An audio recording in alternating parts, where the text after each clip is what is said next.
begin with Hurricane Beryl. It has hit Jamaica with winds recorded of nearly 150 miles an hour, pummeling the island's southern coast overnight. The death toll has risen to at least 10 across the Caribbean and is widely expected to rise, whilst almost 500 Jamaicans have been evacuated from flood-prone communities. Meanwhile, worried tourists flocked to Cancun airport, hoping to leave the Mexican resort town ahead of the arrival of Hurricane Beryl, which is expected to hit Mexico's Yucatan Peninsula on Thursday night.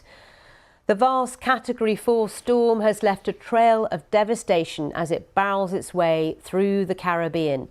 On one island, Union, 90% of homes have been destroyed or damaged. Our Central America correspondent Will Grant has this report.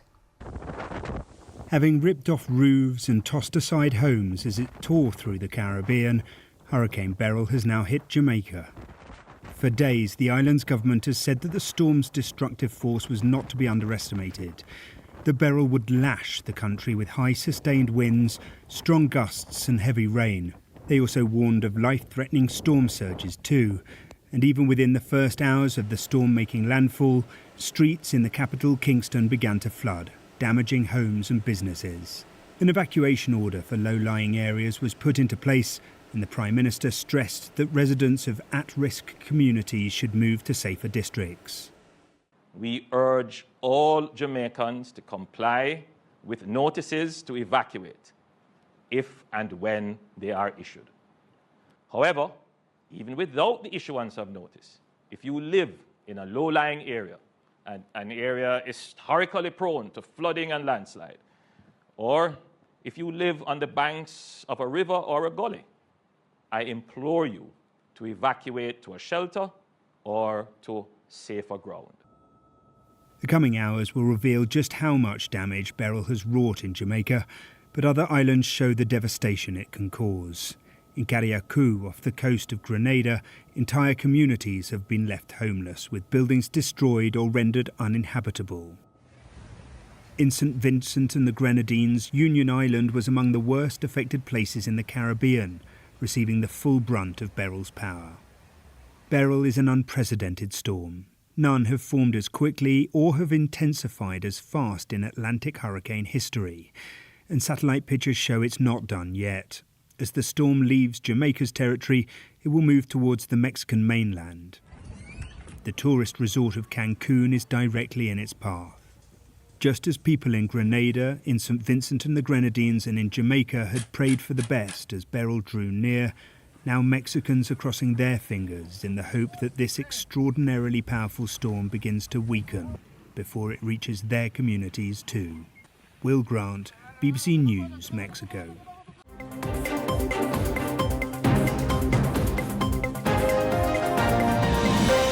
Today, while we would have preferred not to have a second election in the time span of less than a year, we believe that we are more called now than ever to step up to the plate and continue to provide a representation to the people of St. Martin.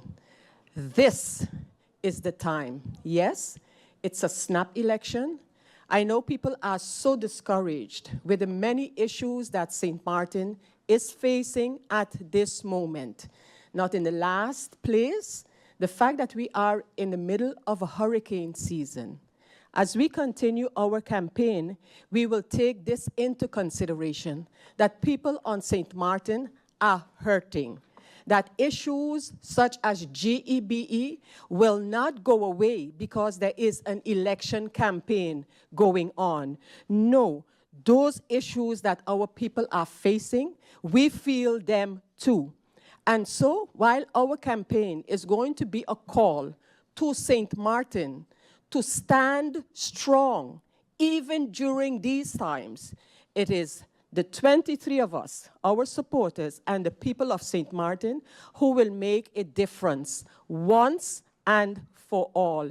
We cannot continue to burden the people of St. Martin with elections just because one or two persons will not get their way. No. St. Martin needs representation. St. Martin needs passion and compassion.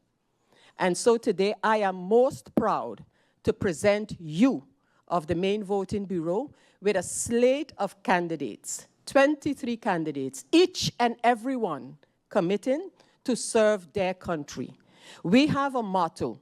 It is country, number one, party, number two, and then we as individuals and what we bring to the table. I want to say to St. Martin again, stand and remain strong. This too will pass. And on the 20th of August, and I say 20th because it's the day after election, together we will celebrate. And the echo that has vibrated throughout the country just yesterday, Emancipation Day, will continue to be heard even stronger on August 20th. Free, free at last, St. Martin. I thank you.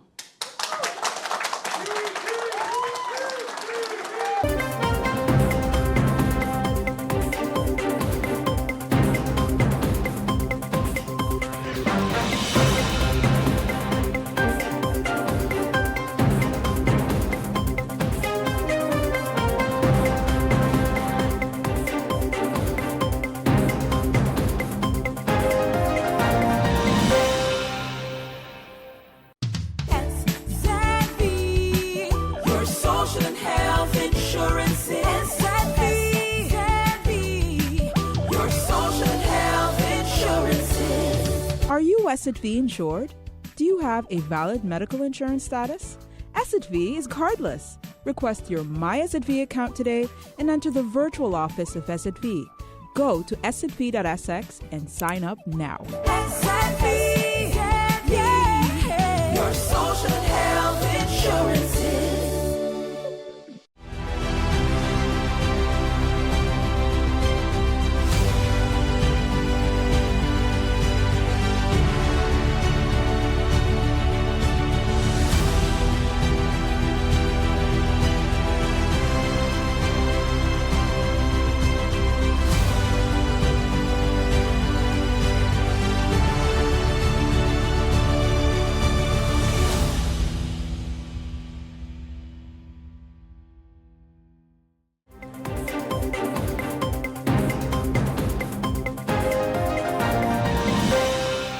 You also mentioned in your presentation that, through you, Madam Chair, that you sought advice. One of the individuals you sought advice from was former Minister of Finance, Mr. Gibson. What I would like to know is, in what capacity did this happen? Was it as Minister of Finance and Gibson as the board member of ENYA? That's also part of this. Because the messages that I got from the policyholders were, how can you go to the rat to ask questions about the cheese? How can you go to Ansari to ask Ansari how to fix Ansari problems? Last week on the radio, former Minister Gibson said, and this is not my words, it's his words, we can fact check it. Minister Gibson said, former minister said, the policyholders of ENYA were never at risk.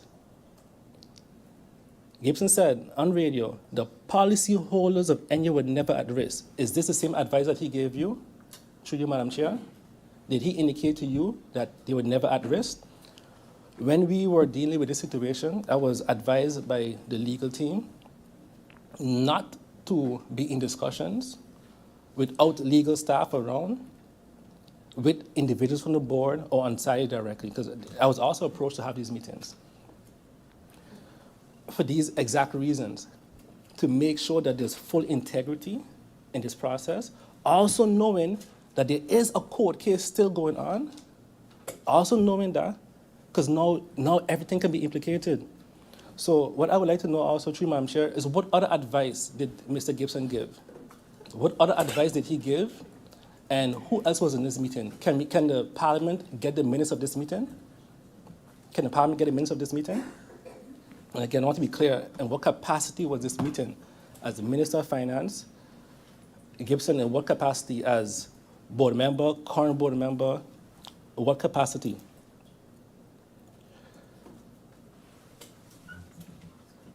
It was also stated, Molebe, 180 million guilders. What I would like to know is, based on which appraisal is this?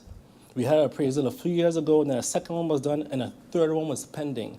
And we even stated in Parliament that that last appraisal, when it's done, actually MP Christophe Emmanuel had actually asked for it at that point in time, said, listen, we want to know the value, and it shouldn't be a secret, at least bring it to Parliament. We have never gotten it. So can that latest appraisal be brought to Parliament, please? Because we see 180 million guilders, and I want to know what appraisal is this based on? Chair, I just have a few brief points that stood out to me. During the opening remarks of the Honorable Minister, basically the impression that I got as well is that the Minister is distancing herself from this entire situation. Now, for me, I'm kind of curious how that's going to work out, because ultimately, as gezagdragers, as the executive branch, you are the one that have to make the decision. Of course, the opinion of Parliament is weighed, and then you still have to execute. I can't see myself ever agreeing with something that my heart knows it isn't correct. So I hope that some clarity can be brought forward based on that statement, if I misinterpret it. I was going to ask if the Minister can repeat who all was consulted during the period, because that was also a point. I thought I heard some extra names, but if some clarity can be provided through you, Madam Chair Lady, on that point. And I remember when there was Sun Resorts posted a piece of the property being for sale. It was in the papers, I believe, and online as well.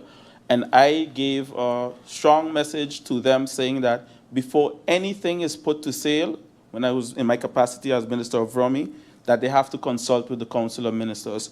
So I would like to know is if that is still on the table, because I saw some different prices given in terms of different scenarios. I would like some clarification on that. What are the in-depth discussions when it comes to the sale? And if the sale of Monobe is one of the options that is currently being discussed, I would like to know what has the government, via the central bank, via Sun Resorts, via this special arrangement that is taking place, what role does the government play in terms of the sale of Monobe? And how far are they already, if these discussions are taking place?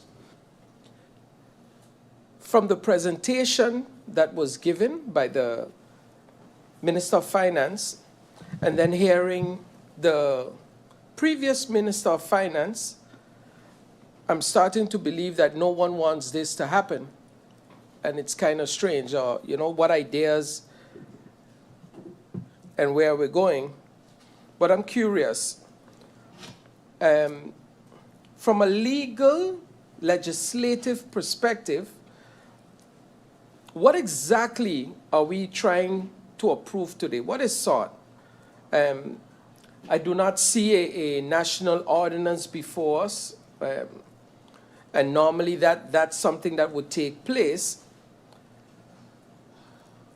and strictly when it comes to laws. Other than the Central Committee, which can approve a limited number of things, such as travel, how exactly is this approval to be given? And what is the legal weight that such has? Because I would have thought that the correct thing to do would be that this would ensure that this would go through a national budgetary amendment, one that it's CFT, the Council of Vice, the Fiscal Affairs, the SER, and other entities could advise Parliament on these matters.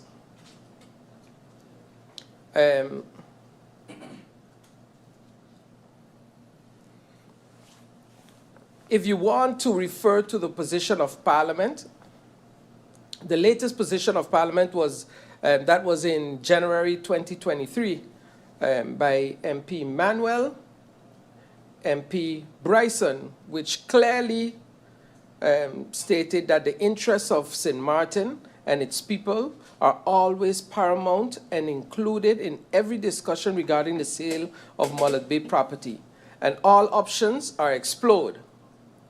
Is this still the case? Is this still the case? Because the motion that outlined the solution where via the central bank the government should have first right to refusal for the purchasing of Mullet Bay by the financing is via the income of the 1% fee. District governments can get its own secure development for property, and it receives funds needed, and the interest of St. Martin becomes paramount.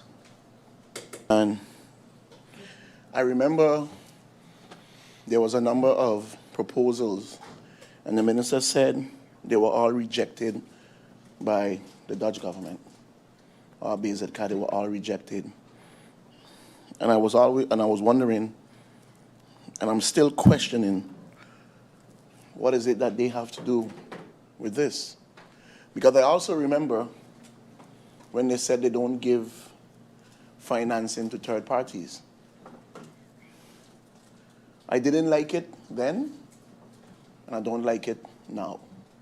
So my position on it hasn't changed. And just what I told the minister then, I'm going to tell you the same thing now. It's a bad, bad agreement. And it's not good for St. Martin, and that was the difference between the minister and I when I said that I feel and I believe that St. Martin is losing with this agreement, and the minister said no, he thinks St. Martin is winning. But I heard the former minister ask some questions a while ago, and I have to agree with some of them. Because this is the first time in any presentation in relation to this, I've heard Mullet Bay came up so often. But not only so often, but a price tag attached to it. 180 million? 108? 108 or 180? 180. 180 million. Where did that come from? Because I have been asking, and we have been asking for an appraisal report or a latest appraisal report. So I am curious to figure out where is this 180 million coming from. Now, I know that this is a OVA. My question to you, Honorable Minister, is what it is you're asking of Parliament to do. Is it you're asking to reject this agreement? Is it you're asking to postpone? Is it you're asking to approve it? What it is exactly you're asking of Parliament in relation to that? Because if you're asking to reject this agreement, I can tell you, for me, you have the first vote in rejecting this agreement.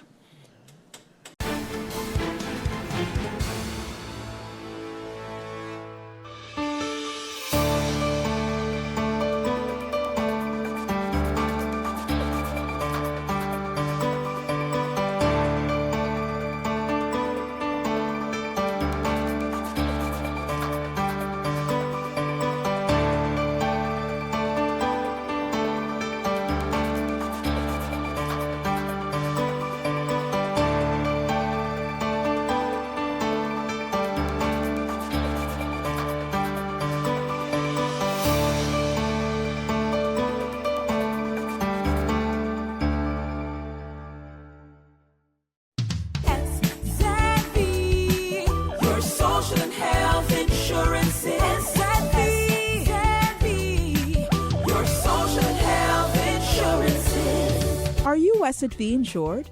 Do you have a valid medical insurance status? SXM is cardless. Request your My SXM account today and enter the virtual office of SXM. Go to sxv.sx and sign up now. SXM, yeah, your social and health insurances.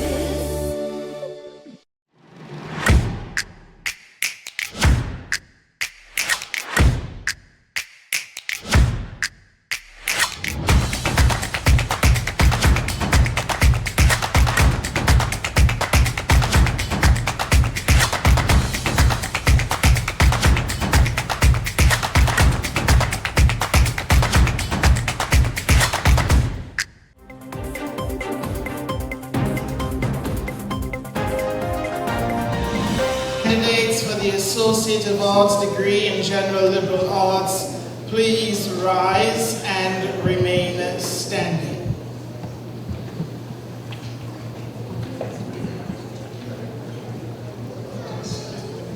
With the authority vested in me by the Board of Directors of the University's Maritime Foundation, I confer upon you the Associate of Arts degree in General Liberal Arts, with all rights and privileges pertaining thereto. Chelsea Lucille Blackburn Henry.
For the Bachelor of Arts in Elementary